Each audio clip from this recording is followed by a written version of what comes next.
Marcus was 28 years old, and he had a problem most people would envy: two solid job offers with identical salaries. But buried in the benefits packages was a difference that could be worth hundreds of thousands of dollars by retirement. One job offered a pension, the other offered a 401k. Marcus had no idea which was better. By the end of this video, you will. We're going to break down exactly how each plan works, who carries the risk, and what the data says about which one might serve you better in retirement. Let's start with pensions, technically called defined benefit plans. Here's how they work. Your employer promises to pay you a set monthly amount when you retire, usually based on your salary history and how many years you worked there. The key word is defined benefit. The benefit is defined up front. You know roughly what you'll get. The employer manages all the investments.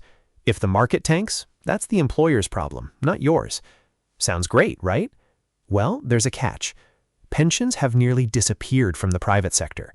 According to the Bureau of Labor Statistics, only about 15% of private sector workers have access to a pension today. Now, let's look at the 401k, technically a defined contribution plan. Instead of a promised monthly check, here's what happens. You contribute a portion of your paycheck, pre-tax, into an investment account. Many employers match a percentage of what you put in. You choose how the money is invested, typically from a menu of mutual funds or index funds. When you retire, you draw down that account. The key difference? You bear the investment risk. If markets go up, great. If they drop right before you retire, like they did in 2008, your balance takes a hit. Marcus saw this firsthand when his uncle lost 40% of his 401k in the financial crisis. This is the chart that stopped Marcus cold when he saw it. Look at what's happened to pension coverage over the last 4 decades. Back in 1980, roughly 38% of private sector workers had a pension. Today, that number has dropped to around 15%. Meanwhile, 401k participation has surged. This massive shift moved retirement risk from employers to employees. Pensions are still common in government and union jobs, teachers, firefighters, federal employees. But if you're in the private sector, a 401k is almost certainly your primary retirement vehicle. Understanding how to use it well has never been more important. Here's how Marcus calculated the pension from job offer number 1. Most pension formulas look something like this: years of service multiplied by your average salary multiplied by a benefit multiplier, typically between 1% and 2.5%. So if Marcus worked 30 years, earned an average of $70,000, and had a 1.5% multiplier, he'd receive $31,500 per year in retirement for life. That's about $2,600 a month, guaranteed by the employer. But here's the critical detail: vesting. Most pensions require you to stay with the employer for 5 to 10 years before you're entitled to any benefits. Leave early, and you could walk away with nothing. Now let's look at how Marcus's 401k option could grow over time. In 2024, the IRS allows you to contribute up to $23,000 per year to a 401k. If you're 50 or older, you can add an extra $7,500 in catch-up contributions. Many employers match 50 cents to a dollar for every dollar you put in, up to a certain percentage of your salary.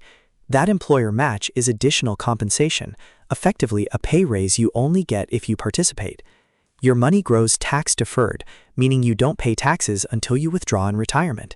And thanks to compound growth, even modest contributions can snowball significantly over a 30-year career. This is the chart Marcus printed out and put on his fridge. Let's say you contribute $500 a month to your 401k starting at age 28. That's exactly what Marcus planned to do. Based on the historical average return of the S&P 500 of roughly 10% annually, your account could grow to approximately $1.1 million by age 58. Your total contributions over that period? About $180,000. The rest, over $900,000, comes from investment returns and compounding. That's the power of time in the market. Of course, actual returns vary, and past performance doesn't guarantee future results, but the math of compounding over long time horizons is historically very compelling. Let's give pensions a fair shake. The biggest advantage is predictability. You know what monthly income you'll receive in retirement, and it typically lasts your entire life. sometimes with survivor benefits for a spouse. That steady monthly income can significantly reduce financial stress in retirement. But the downsides are real. Pensions are increasingly rare outside of government jobs. They're also inflexible. If you leave the job early, you may lose most or all of your benefit. And if the pension fund is underfunded, as many public pension funds are today, your future payments could be at risk. Nothing about retirement planning is entirely without risk. Now, the 401k. The biggest advantage? Portability. You can roll your 401k into a new employer's plan or into an IRA when you change jobs. Your money follows you. The employer match is also a major benefit. It's additional compensation you should try to capture whenever possible. The downsides? You're responsible for investment decisions and bear the market risk. Many workers make costly mistakes, withdrawing early, not contributing enough, or choosing poor investment options. That requires some financial literacy. And in down markets, seeing your balance drop can tempt you into panic selling, which historically tends to lock in losses rather than protect gains. Here's the number that puts everything in perspective. Just 15% of private sector workers in the United States have access to a pension today, according to Bureau of Labor Statistics data from 2023. Compare that to over 67% who have access to a defined contribution plan, like a 401k. For most Americans, the 401k isn't just one option, it's the only option. That's why learning how to maximize it matters so much. Marcus realized this when he dug into the benefits package for both jobs. The pension was there, but the 401k match at the second company was more generous than he expected. So which did Marcus choose? He took the 401k job, and here's his reasoning.